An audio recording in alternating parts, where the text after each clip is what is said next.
Sir को जोड़ते हैं शो में। Sir good afternoon. मैं आपको फटाफट लेवल बता देती हूँ जहां पर ट्रेड हो रहा है। निफ्टी इस समय 160 अंक नीचे है 23,533 के पास। सेंसेक्स 525 अंक नीचे है 77,630 और निफ्टी बैंक 365 अंक नीचे है 49,465 के पास। सर ये बिल्कुल निफ्टी आपने जो सपोर्ट्स मेंशन किए थे उसको बिल्कुल तोड़ता नहीं दिख रहा है, इनफैक्ट उसके ऊपर ही है। सर अब जरा बताइए क्या राय बन रही है इन स्तरों पे? Good afternoon Neha. देखिए बार बार बोली मत कि वो जो सपोर्ट लेवल दिए उनको तोड़ नहीं रहा। पूरा मान गया तो तोड़ ही देगा, ऐसा लगता है मुझे। बड़ी मुश्किल से बचे हुए हैं। मतलब वो कहते हैं ना कि बड़ी मुश्किल से बाजार की इज्जत बची हुई कि कम से कम इम्पोर्टेंट लेवल के नीचे जा नहीं रहा है। देखिए एक इंटरेस्टिंग चीज जो है नेहा वो ये कि बाजार में आज एक्सपायरी के दिन एक तरफा ही बिकवाली का माहौल है। कोई कोई खास साइजेबल रिकवरी आई नहीं। एक छोटा सा प्रयास हुआ था रिकवरी का, लेकिन उसमें भी मतलब वापस बिकवाली हो ही गई।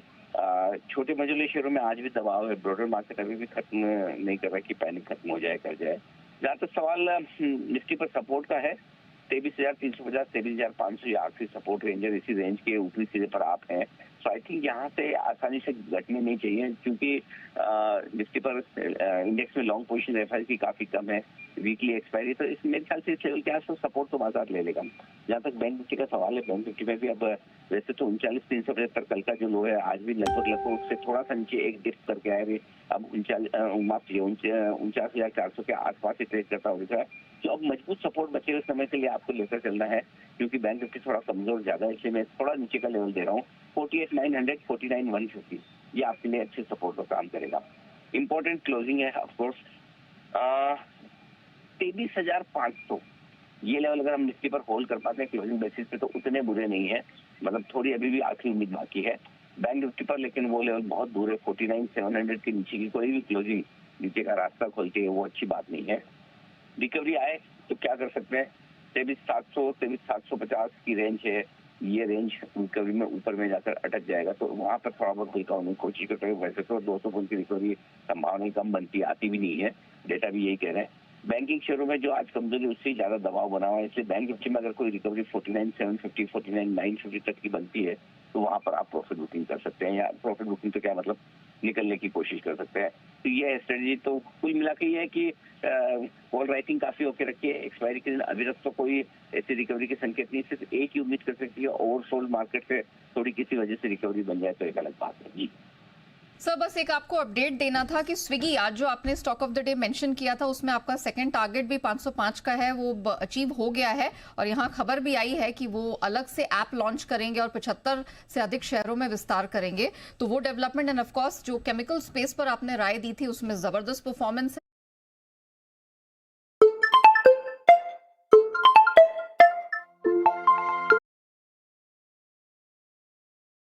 दी थी उसमें जबरदस्त परफॉर्मेंस है और ओवर अचीव वहां पर टारगेट्स होते हुए दिखाई दिए हैं। तो सर ये आपको बताना था कि स्विगी और केमिकल स्पेस यहाँ पे नया बहुत अच्छा देखिए जी नया इसमें क्या है, कुछ स्टॉक्स ऐसे होंगे कि हम क्या कर सकते हैं, हम डायरेक्शन दे सकते हैं, लेवल दे सकते हैं।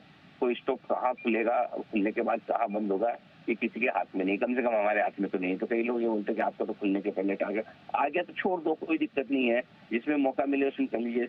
वो अगर हमारा बस चलेगा तो हम हर स्टॉक में से चाहेंगे कि डे लो पे खुले डे हाई पर बंद हो जाए, वो तो संभव है नहीं। तो कहाँ खुलेगा कहाँ बंद होगा वो आपके हमारे किसी के हाथ में नहीं। अगर ट्रेड मिले तो कर लीजिए, नहीं मिले तो कोई बात नहीं, छोड़ दीजिए। कोई दूसरा आएगा, कौन से दिन में 50 ट्रेड आपको करना है, तो जहां मौका मिल जाए जो हो जाए। फॉर एग्जाम्पल आज नवीन में किसी को मौका नहीं मिलेगा, लेकिन कम से कम ये तो है ना, अगर कोई किसी की पोजीशन है तो उसको डायरेक्शन क्लियर है कि ऊपर की तरफ जाने की संभावना है। इस स्विगी में अगर किसी को मौका मिल गया तो मिल गया, तो ये तो पार्ट ऑफ लाइफ है, मार्केट में चलता रहेगा। बट हाँ, आप डायरेक्शन और लेवल ध्यान में रखें, अगर चांस मिले तो ट्रेड करें, सिंपल। ओके ठीक है, तो ये है स्टॉक्स इन एक्शन पर सर की राय। सर बहुत बहुत धन्यवाद आपका ये पूरी रणनीति बताने के लिए निफ्टी और बैंक निफ्टी पर। हमारे साथ पैनल पर संदीप जैन भी मौजूद हैं। जैन साहब बहुत बहुत स्वागत है आपका शो पर। सर केमिकल स्टॉक्स पर ही अपनी राय दीजिए। एसआरएफ, नवीन फ्लोरिन जैसे स्टॉक्स ऊपर हैं आज। रेफ्रिजरेंट गैस के ग्लोबल मार्केट में जो दाम बढ़ रहे हैं उसके चलते आज ये तेजी देखने को मिल रही है। खबर कितनी पॉजिटिव है इस पूरे सेक्टर के लिए?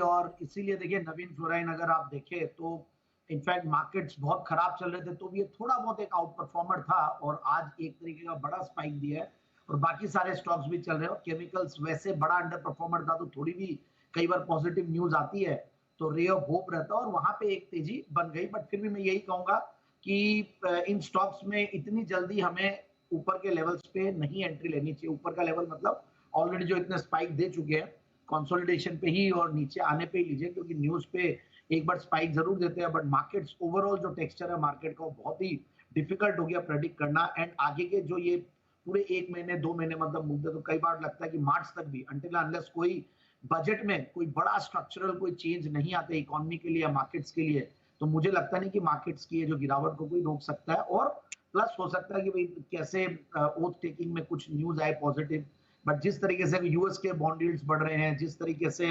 रुपी वीक हो रहा है, इन सबको देखते हुए लगता नहीं कि इतनी इजीली मार्केट्स में कोई गिरावट रुक जाएगी। बट यस, अपने 200 डेमास के आसपास काम कर रहा है और आज भी वीकनेस है। तो मैं यही कहूंगा कि कोई भी पॉजिटिव न्यूज पे कोई सेक्टर में अगर न्यूज आती भी और चलता भी है, तो ऐसा नहीं है कि वो बाइंग का ट्रिगर हो। So we should wait and watch. Markets में थोड़ा सा जो अपने स्टॉक्स पहले से लिए हुए हैं उनमें कन्विक्शन के साथ जहां पे बैठ सकते हैं उन स्टॉक्स में बैठिए। तो markets are not easy to predict and to trade also. बिल्कुल सही कहा कि बहुत उठापटक है और इस समय प्रिडिक्शन कर पाना किसी भी तरह बहुत मुश्किल है। तो निवेशकों को अपने पोर्टफोलियो को होल्ड करना चाहिए और कोई भी फ्रेश खरीद कर रहे हैं या शॉर्ट कर रहे हैं ट्रेडर्स, तो उसमें बहुत सतर्कता बरतने की जरूरत है। लेकिन आइए इस बीच कुछ स्टॉक्स हैं जो परफॉर्म कर रहे हैं, अलग अलग स्पेसेस से उस पर फोकस करते हैं। एबी फैशन, वागले सर एक बार एबी फैशन का चार्ट ओपन करिए, बताइए जिस तरह की स्ट्रेंथ दिख रही है, क्या स्टीम और बाकी है, कोई रणनीति आप अपनाना चाहेंगे?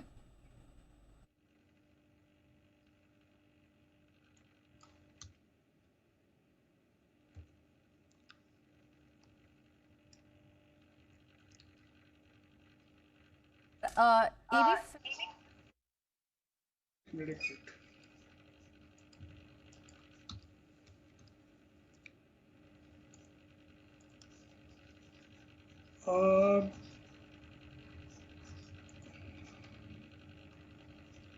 नहीं पूजा नेहा जी, मुझे वो स्टॉक के ये कोड मिल नहीं रहे। एबी फैशन नहीं, आप किसी और से पूछ लीजिए। No problem.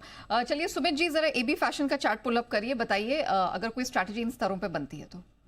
उसका कोड इसके लिए नहीं मिला नेहा अब अगले जी को, क्योंकि उसका कोड ABFRL है। ABFRL के अंदर मोमेंटम देखिए यहाँ से बन सकता है।